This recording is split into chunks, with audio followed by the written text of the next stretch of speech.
हाय दोस्तों, जय हिंद। कैसे हो? और कल मैंने एक वीडियो बनाया था मिस्टर संजय कपूर, जो करिश्मा कपूर के हस्बैंड है, जिनकी अभी कल खबर आई थी कि उनकी डेथ होगी हार्ट अटैक से। और बड़ी सारी कंट्रोवर्शियल बातें आई सामने कि कुछ लोगों का कहना है कि नहीं जी, हार्ट अटैक नहीं हुआ था, उनके मुंह में एक मधुमक्खी, हनी बी, ये चली गई थी। तो मैं आज यही बात क्लियर करने के लिए आया हूँ कि एक्चुअली हुआ क्या होगा। हालांकि सच बताऊं तो ऐसी चीजों में जब तक कोई पक्का आधार ना हो, पोस्टमार्टम ना हो, तो कुछ नहीं कह सकते। लेकिन हार्ट अटैक की बात तो जरूर सामने आई है कि हार्ट अटैक हुआ है। ठीक है, वो जो भी उन्होंने अपना टेस्ट किए होंगे तो उसके बल पे।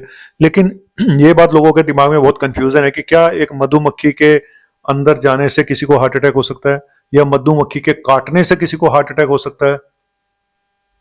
ठीक है, तो देखो, सिर्फ दो पॉसिबिलिटी हैं यहाँ पे क्या हुआ होगा। सिर्फ दो चीजें ऐसी हैं कि पहली चीज तो ये कि कहा जा रहा है कि उन्होंने मधुमक्खी निगल ली, और मधुमक्खी निगल ली होगी तो वो सीधा थ्रोट में, गले में चली गई होगी, और वो कहीं से सांस की नली में ना चली गई हो। अगर सांस की नली में चली गई तो वहां पे जाके वो ऑब्स्ट्रक्शन कर सकती है, चोकिंग कर सकती है। उस चोकिंग करने से सडन ऑक्सीजन ड्रॉप हो सकती है, और अगर उनको पहले से कोई हार्ट के रिस्क था, मतलब उनको पहले से ऐसे कोई प्री डिस्पोजिंग फैक्टर थे कि इनको हार्ट अटैक हो सकता है, तो उसने वो ट्रिगर कर दिया। उसने सांस की नली बंद कर दी और वहां से बीपी ड्रॉप हो गया, ऑक्सीजन ड्रॉप हो गई और हार्ट अटैक हो गया, क्योंकि उनको पहले से रिस्क पे थे वो हार्ट अटैक के। एक तो ये थ्योरी है। दूसरी थ्योरी है कि जो हनी बी जो होती है, उसने जो गले में कहीं काटा ना हो जाके, और उसकी वजह से कोई सीवियर एलर्जिक रिएक्शन हो गई हो, एनाफाइलैक्सिस जिसको बोलते हैं, और उसकी वजह से उस एलर्जी की रिएक्शन से उनका बीपी और ऑक्सीजन फॉल कर गया हो, सांस लेने में दिक्कत हुई हो, और उससे फिर वही बात कि हार्ट अटैक ट्रिगर हो गया। मतलब उनको रिस्क था हार्ट अटैक का, लेकिन उसने इतनी सीवियर एलर्जिक रिएक्शन करी उस मधुमक्खी ने कि उससे ये प्रॉब्लम हो गई। तो ये दो थ्योरियां हैं। ठीक है, अब कितनी सच है, दोनों में से क्या हुआ होगा, कोई भी नहीं बता सकता, लेकिन ये दो थ्योरियां ही हैं कि इसके बेस पे ये बताया जा सकता है कि ये कारण रहे होंगे, ट्रिगर रहा होगा कि हार्ट अटैक। लेकिन खाली मतलब किसी को खाली मधुमक्खी काटे और हार्ट अटैक हो जाए, ये बहुत बहुत बहुत बहुत ही रेयर इंसिडेंट्स कोई हो सकता है। तो हो सकता है कि खाली मतलब आपको कोई चांस नहीं है हार्ट अटैक होने का, आपकी कोई ब्लॉकेज नहीं है हार्ट अटैक नहीं, और खाली मधुमक्खी काट जाए और हार्ट अटैक हो जाए, ये मैं नहीं मान सकता हूँ। ठीक है, लेकिन आज आपको ये भी बताऊंगा कि अगर कोई एलर्जी रिएक्शन होती है बॉडी में, चाहे किसी भी चीज से हो, चाहे किसी भी चीज से एलर्जी रिएक्शन हो, सीवियर एलर्जिक रिएक्शन जिसको एनाफाइलैक्सिस कहते हैं, उसके सिम्टम क्या होते हैं आपको पता होना चाहिए। कई बार ये मान लो आपने कोई गलत दवाई खा ली, या कोई दवाई ऐसी, गलत तो नहीं बोलूंगा, मतलब आपको पहली बार कोई ऐसी दवाई दी गई और आपको दवाई सूट नहीं करी और एलर्जिक रिएक्शन हो गई। कोई इंजेक्शन दिया गया, वो आपको रिएक्शन कर गया और एलर्जिक रिएक्शन हो गई। तो आपको ये पता होना चाहिए कि उसके सिम्टम क्या होते हैं, इतनी सीवियर एलर्जिक रिएक्शन के सिम्टम क्या होते हैं। तो ये मैं बताने जा रहा हूं कि पहली चीज तो आपको ये पता होना चाहिए कि आपको अभी अभी कोई इंजेक्शन दिया। और एक चीज और, अगर आप डॉक्टर के पास जाते हो कोई नया इंजेक्शन वगैरह लगवाते हैं, इसीलिए हम विटामिन B12 का इंजेक्शन पहली बार जब भी कोई पेशेंट आता है ना, हम कहते हैं कि अपने साथ किसी को लेके आओ, क्योंकि पहली बार B12 इंजेक्शन हम टेस्ट करते हैं, पहले उसकी बाजू में टेस्ट डोज देते हैं इंट्राडर्मल, उसके बाद लगाते हैं। क्योंकि अगर बोलूं तो मैंने आज तक शायद एक आध पेशेंट में एलर्जिक रिएक्शन देखी है, ज्यादा किसी में देखी नहीं है। ठीक है, हजारों में से शायद मैंने एक दो में देखी होंगी। लेकिन जब भी कोई रिएक्शन होती है, चाहे वो एंटीबायोटिक, अगर एंटीबायोटिक भी कोई डॉक्टर दे रहा है तो उसको पहले एलर्जिक टेस्ट करना चाहिए उस एंटीबायोटिक का। कोई भी एंटीबायोटिक से एलर्जी हो सकती है, कोई भी पेन किलर इंजेक्शन से एलर्जी हो सकती है।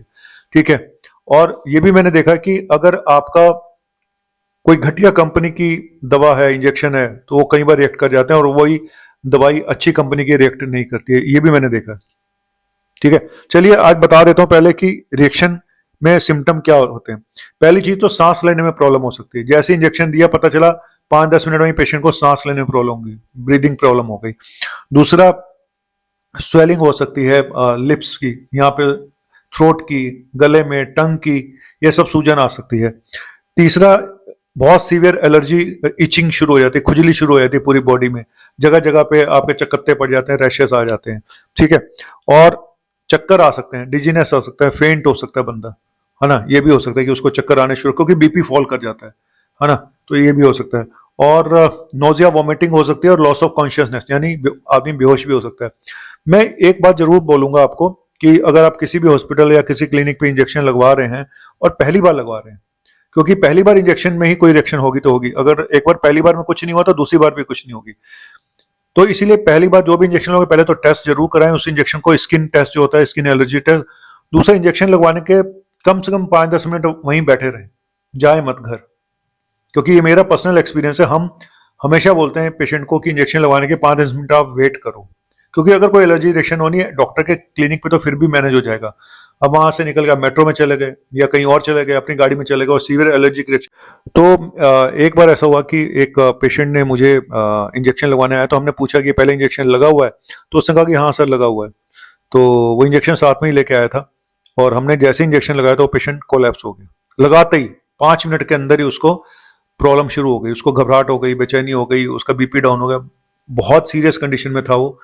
हमने फटाफट उसको इंजेक्शन दिया स्टेरॉइड का और उसको हमने फटाफट हॉस्पिटल जो बगल में था वहां पे मैं अपनी गाड़ी में लेके गया। बहुत तेजी से मुझे ड्राइव करनी पड़ी, गाड़ी मुझे आज भी याद है, हालांकि उसकी जान बच गई।